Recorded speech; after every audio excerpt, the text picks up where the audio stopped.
Iran से मिला था हिजबुल्लाह को। साफ है, ईरान और इराक दो फ्रंट से इजराइल पर हमला किया जा रहा है। इराक ने भी मोर्चा खोल लिया है। इराक से इजराइल पर एक और हमला किया गया है। दूसरी तरफ हिजबुल्लाह ने बैलिस्टिक मिसाइल से हमला किया। इराक का इजराइल पर ताबड़तोड़ हमला। गोलान हाइट्स पर इराक से ड्रोन अटैक किए गए हैं। ईरान समर्थित इराकी मिलिशिया का अटैक है। इजरायली बेस पर 2 ड्रोन से हमला किया गया है। तो 2 अलग अलग मोर्चों से हमला किया जा रहा है। साफ तौर पर इजराइल घिर गया है। फिलहाल 2 फ्रंट से हमले की तैयारी इजराइल पर की जा रही है और की भी गई है। 40,000 लड़ाके तैयार किए गए हैं, यह बताया जा रहा है। लेबनान से हिजब लड़ाके रॉकेट स्ट्राइक कर रहे हैं। गोलान हाइट्स से ईरानी प्रॉक्सी प्रहार कर रहे हैं। गोलान हाइट्स के पास 40,000 लड़ाके तैनात कर दिए गए हैं। रॉकेट मिसाइल से इजराइल पर हमले की तैयारी हो रही है। वहीं दूसरी तरफ यमन से हूती लड़ाकों की ब्रिगेड सीरिया में घुस चुकी है। सीरिया भी इजराइल की सीमा से सटा हुआ है। इराक से अल नुज़बा ने अपने लड़ाकों को भेज दिया है और वहीं सीरिया में सक्रिय बद्र ऑर्गेनाइजेशन ने भी लड़ाके भेज दिए हैं। यानी सीरिया, इराक, ईरान तो हिजबुल्लाह को मदद कर रहा है बैकडोर से। तो सीरिया, इराक और लेबनान, ये तीनों फ्रंट से इजराइल पर ताबड़तोड़ हमले किए जा रहे हैं और ईरान बैकडोर से मदद कर रहा है। और अरब में ऑपरेशन अल अक्सा फ्लड, ये खबर आ रही है कि ऑपरेशन अल अक्सा फ्लड, जिसमें शिया संगठन में जो शामिल हैं पाकिस्तान के ज़ेनबिया ब्रिगेड, अफगानिस्तान से फातमिया ब्रिगेड, इराक से कताइब हिजबुल्लाह अल हश्द अल शाबी पॉपुलर मोबिलाइजेशन फोर्सेस, सीरिया से असैब अहल अल हक, इराक का हिजबुल्लाह अल नुज़ाबा अशाब अल कहाफ कासिम अल जबारीन, ये तमाम वो शिया संगठन है जो ऑपरेशन अल अक्सा फ्लड चला रहे हैं। जाहिर है इजराइल के खिलाफ ये तमाम जो संगठन है एकजुट होकर अब अटैक कर रहे हैं, एक साथ मिलकर अटैक कर रहे हैं। निपुण जी, अरब देशों में जो ये तमाम संगठन है, खासतौर पर इराक से हमला, ईरान बैकडोर सपोर्ट कर रहा है, क्या ये एक माना जाए कि अरब देश बैकडोर से इजराइल के खिलाफ जंग में उतर चुके हैं? देखिए, अरब देश कहना थोड़ा सा जल्दीबाजी हो जाएगी, क्योंकि अरब देश के अंदर जब हम बात करते हैं तो सुन्नी मेजोरिटी जो कंट्री हैं वो भी इसके अंदर क्या होते हैं, शामिल होते हैं। और सुन्नी संगठन, अब तक मुझे कोई नाम आपने इसने बोले, ये सारे सिया बेस्ड संगठन हैं। और सिया बेस्ड संगठन वो ईरान के प्रॉक्सी की तरह काम करते हैं। लेकिन थोड़ा सा इस तस्वीर को आप थोड़ा बड़ा कीजिए और बड़ा करके आप देखिए, समझिए, ईरान के प्रेसिडेंट 24 सितंबर को यूएन की जनरल असेंबली में क्या बोलते हैं। वो ये बोलते हैं कि हम वेस्ट पावर के साथ में, जो हमारा 2015 में एक समझौता हुआ था कि हम एटॉमिक वेपन नहीं बनाएंगे, उसकी जो शर्तें बनाई थी आपने, हम उन शर्तों पे दोबारा से अमल कर सकते हैं, दोबारा समझौता कर सकते हैं। ईरान ये बात जान रहा है कि हम इसराइल के साथ डायरेक्ट वॉर में, जैसे हिजबुल्लाह ने अटैक करने शुरू किए हैं, तो आप जान रहे होंगे इसराइल ने अपनी 2 ब्रिगेड तैयार कर ली है कि हम जमीनी लड़ाई लड़ेंगे। और जो हमने पहले हमले किए हैं जितने भी लेबनान के ऊपर, हिजबुल्लाह के ऊपर, ये हमने केवल और केवल हिजबुल्लाह को कमजोर करने के लिए किए हैं, ताकि हम जमीनी लड़ाई लड़ें। और जब जमीनी लड़ाई लड़ने के लिए इसराइल घुसता है कहीं भी, तो आप देखते हैं कि उस स्थिति को, यानी वो जो जगह होती है उसको पूरा एकदम क्या समाप्त कर देते हैं, खत्म कर देते हैं। तो यहाँ पर ईरान की कोशिश ये है कि एक तो हम बातचीत शुरू करें, डायलॉग स्टार्ट करें, जो ईरान की मुझे स्ट्रैटेजी लग रही है। और दूसरा, इसराइल के मन में कहीं ना कहीं ये खौफ बिठाएं कि देखो, हिजबुल्लाह के पास ऐसी मिसाइलें हैं जो तुम्हारे तेल अवीव को भी हिट कर सकती हैं। जैसे भी आपने तेल अवीव में जो मिसाइलें हिट हुई हैं, इनकी जो कॉस्टिंग आप देखिए, कॉस्टिंग कितनी महंगी मिसाइलें हैं।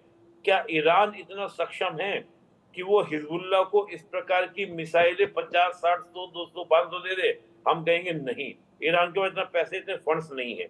तो ये केवल एक मैसेज देने का प्रयास, एक फियर क्रिएट करने का प्रयास, या इराक की ओर से, जो इराक में मिलिशिया जो काम कर रहे हैं, जो सिया मेजोरिटी वाले आपके क्या है, जो मिलिशिया हैं, वो अटैक कर रहे हैं गोलान हाइट्स पर, तो वो एक केवल मैसेज देने का प्रयास है कि हमारे प्रॉक्सीज तैयार हैं, हम भले वोट जीते ना जीते, लेकिन इसराइल को हम अच्छा खासा नुकसान पहुंचा सकते हैं। तो ईरान कहीं ना कहीं बार्गेनिंग वाली पोजीशन लाकर कहीं ना कहीं बातचीत करने का प्रयास मुझे उसकी ओर लग रहा है, क्योंकि ईरान मुझे तो आपको सक्षम नहीं लगता लग है रहा कि है। अमेरिका या इजराइल जो ईरान की रणनीति है, उस रणनीति के मुताबिक ये दबाव में आएगा कि चलिए ठीक है, ईरान से हम बात करते हैं, या फिर ये अटैक, अगर इस तरह का अटैक किया गया तो उसका और ज़्यादा करारा वार किया जाएगा? मैं समझा नहीं आपके प्रश्न को, आपने क्या पूछा, दोबारा आपने कहा कि पूछिएगा। ईरान ये कोशिश में है कि हम संदेश दें कि हमारे पास भी ताकत है, प्रॉक्सी हमारे पास है संगठन जिसके जरिए आपको हम नुकसान पहुंचा सकते हैं, और कोशिश है कि आप बातचीत के टेबल पर आए।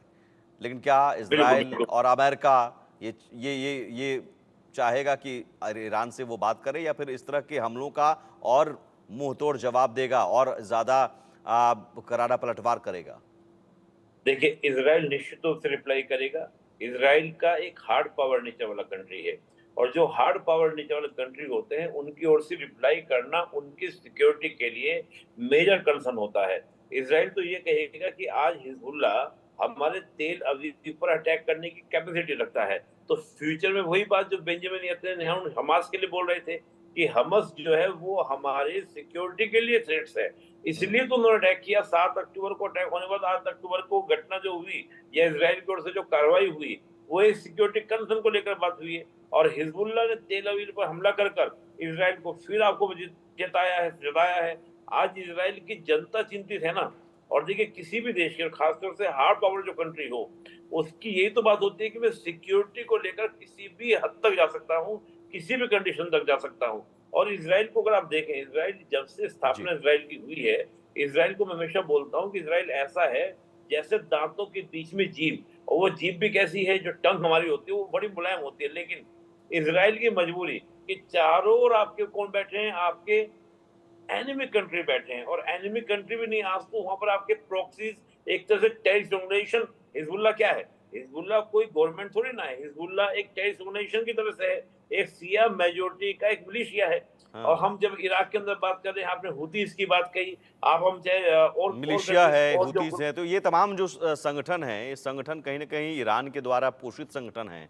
और ये जी, प्रॉक्सी आप कह सकते हैं प्रॉक्सी अटैक हमेशा से रहा है ईरान की रणनीति कि हम सामने ना आकर इन संगठनों के ज़रिए अटैक करें। और यही इस वक्त हो भी रहा है। हम एक ग्राफिक्स के ज़रिए भी बताते हैं कि किस तरह से प्रॉक्सी का बारूदी चक्रव्यूह इज़राइल के खिलाफ तैयार किया गया है। लेबनान इज़राइल के उत्तरी छोर पर है। लेबनान हसन नसरुल्लाह का गढ़ है। लेबनान से उत्तरी इजराइल पर अटैक और हिजबुल्लाह का उत्तरी इजराइल पर हमला किया जा रहा है। हिजब के लड़ाके ताबड़तोड़ हमले कर रहे हैं नॉर्थ इजराइल पर। अब गाजा इजराइल के दक्षिणी पश्चिम छोर पर है। गाजा से ही तेल अवीव समेत कई ठिकानों पर अटैक, इसी छोर से ही हमास पीआईजे लड़ाके हमला करते हैं। हालांकि हमास को बहुत हद तक खत्म करने की कोशिश की गई। और सीरिया और इराक इजराइल के पूर्वी छोर पर है। पूर्वी छोर पर सीरिया और इराक इस्लामिक रेजिडेंस का पूर्वी इजराइल पर हमला वहां से किया जा रहा है। पूर्वी इजराइल पर हमला कर रहा है इस्लामिक रेजिडेंस। जो निपुण जी ने कहा कि अभी ये चारों तरफ से ऐसे इजराइल घिरा हुआ है, जो जो भौगोलिक स्थिति है। और इस वक्त एक ब्रेकिंग न्यूज, लेबनान पर फिर बड़े हमले का अलर्ट। कभी भी हो सकता है बड़ा एयर अटैक, क्योंकि इजराइल चुप रहने वाले देश में से नहीं है। लेबनान के लोगों को आईडीएफ की वार्निंग, हिजबुल्लाह को घरों से दूर रखें, हिजब के इलाकों से आप दूर रहें, नहीं तो नुकसान आपका भी होगा, जनहानि होगी, आम लोगों का भी नुकसान होगा। क्योंकि इस तरह का अटैक हिजबुल्लाह ने जो किया है, इससे कहीं ज्यादा अटैक पहले ही इजराइल कर चुका है। अब 70,000 रॉकेट लॉन्चर्स को तबाह करना, 100 से ज्यादा हवाई हमले लगातार इजराइल कर चुका है। तो इजराइल अब बैलिस्टिक मिसाइल अटैक के बाद और ज्यादा अटैक करेगा और ज्यादा जोरदार अटैक करेगा। और लेबनान पर फिर हमले का अलर्ट का मतलब है कि साफ तौर पर यह चेतावनी है कि रेडियो, फोन, टेक्स्ट मैसेज से चेतावनी दी जा रही है कि अगले 24 घंटे के अंदर इलाका खाली करने की वार्निंग। हिजबुल्लाह को घरों में ना घुसने देने की चेतावनी। लेबनान में आम लोगों से कहा गया है घरों में वेपन स्टोर ना बनाने देने की चेतावनी। इजराइल की चीफ ऑफ स्टाफ हुर्जी हलेवी की वार्निंग, हिजबुल्लाह के ठिकानों से फौरन दूर चले जाएं, ये हलेवी ने कहा है। यानी अगले 24 घंटे हिजबुल्लाह के लिए बहुत खतरनाक होने वाले हैं। निपुण जी, आप जो कह रहे थे कि चारों तरफ से इजराइल घिरा हुआ है और ये जानता है इजराइल, इसलिए उसके पास डिफेंस सिस्टम भी उतना ही ताकतवर है, और इस तरह के हमलों का जवाब देने की प्लानिंग तो उसने पहले की होगी। अगर वो पेजर अटैक कर सकता है, वॉकी टॉकी अटैक कर सकता है, तो उसे इसका भी पता होगा कि इसके बाद क्या होगा और उसके बाद हम क्या करेंगे। जी, देखिए, बिल्कुल इज़राइल के बारे में तारीफ़ तो की जाती है कि इस पर डिफेंस सिस्टम, क्योंकि चारों ओर से जब किसी देश पे हमले होते हैं उनका डिफेंस सिस्टम अच्छा होता है। एक तो चूक हो जाती है, जैसे आपका 7 अक्टूबर को जो चूक हुई थी, इतने सारे जो हमास की ओर से मिसाइल दागे गए, इज़राइल उनको नहीं रोक पाया। हम्म। उसके बाद आप देखें बहुत सारे हमले मिसाइल से हुए, चाहे वो इराक की ओर से हुए हों या आपका हिजबुल्ला की ओर से हो, उनको उन्होंने फेल किया। अभी जो ये हुआ तेल अवीव पर, इसको नहीं कर पाया तो हो जाता है, कई बार टेक्निकल खामी हो जाती है, लेकिन इज़राइल इस पे तैयार रहता है। और खुद बेंजामिन नेतन्याहू ने कहा है कि हम अपने 2 ब्रिगेडियर को तैयार कर चुके हैं जो लेबनान के अंदर ज़मीनी लड़ाई लड़ेगी। और मैं जी। बार-बार बोल रहा हूँ कि एक जिस कंट्री का नेचर होता है और जिस नेचर पे इज़राइल अपने आप को बनाया है, क्योंकि जो चारों ओर से शत्रु से घिरा हो, तो उसमें नेचर उस टाइप की लेके चलनी पड़ती है। और इज़राइल इस बात को लगातार बोल रहा है कि अगर मैं कार्रवाई नहीं करूँगा तो मेरी सिक्योरिटी के कंसर्न है।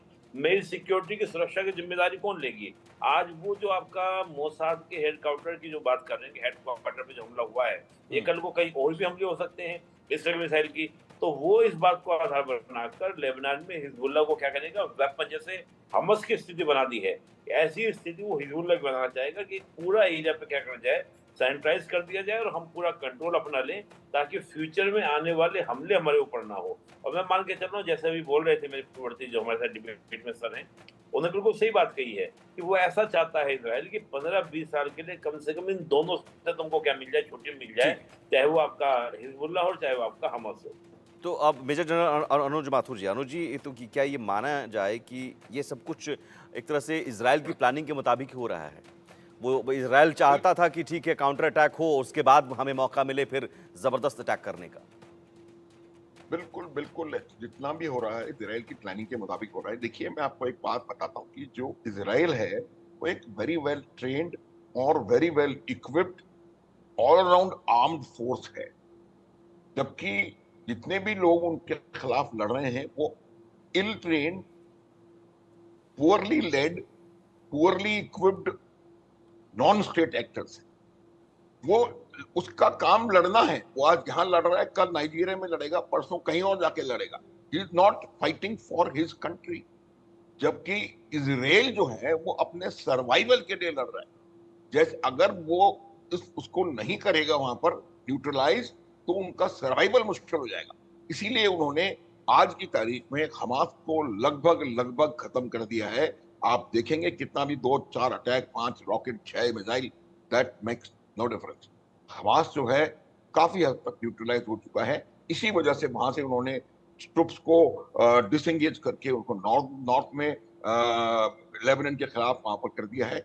और अब उनका उद्देश्य ये रहेगा, देखिए, कि वहां पर एक छोटा बफर जोन क्रिएट करेंगे साउथ लेबनान में। इसीलिए उन्होंने वहां से सिविलियंस को हटने को बोल दिया है। और अब आने वाले टाइम में आप देखेंगे कि वहां पर हवाई हमलों और मिसाइल अटैक्स की, रॉकेट अटैक्स की इंटेंसिटी बढ़ेगी।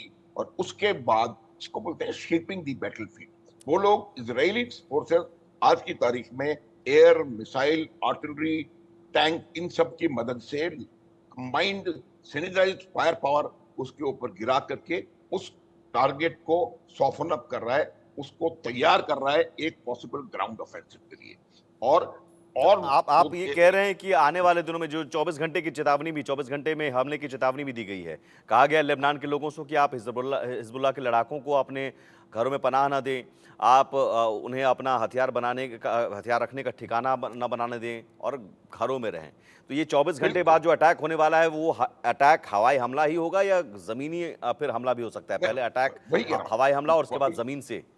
ये जो हवाई हमला होता है ना, मैं वही बताने का प्रयास कर रहा हूँ। जो हवाई हमला है, रॉकेट अटैक है, मिसाइल अटैक है, ये तमाम चीजें ग्राउंड को ग्राउंड ऑफेंसिव के लिए तैयार करने के लिए इस्तेमाल की जाती हैं। इसको कहते हैं शेपिंग ऑफ बैटलफील्ड।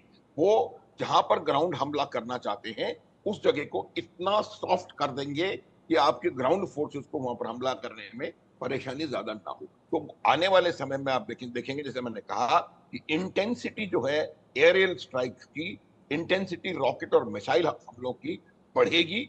और वो उनके तमाम कमांड, कंट्रोल, कम्युनिकेशन, लॉजिस्टिक्स, इन इलाकों के ऊपर वो हमला करेंगे, ताकि दुश्मन जो है, यानी कि हिजबुल्ला, जी। लड़ाई लड़ने के लिए, क्योंकि आफ्टर ऑल कमांड कंट्रोल चाहिए, कम्युनिकेशन चाहिए, लॉजिस्टिक्स चाहिए, उसको लड़ाई कैसे लड़ेंगे, तो उसको तैयार, उसको सॉफ्टन अप कर रहे हैं। इंडिकेशन इसी बात को ठीक बताते हैं कि आने वाले समय में आप वहां पर एक ग्राउंड इजराइल आने वाले समय में, और या अब यूं कह के 24 घंटे में बहुत करारा वार करने वाला है, बहुत बिल्कुल बिल्कुल जोरदार अटैक करने वाला है। लेकिन इसका जियो पॉलिटिकल सिचुएशन पर क्या असर पड़ेगा सर? मैं चाहूंगा बहुत छोटा सा जवाब निपुण जी।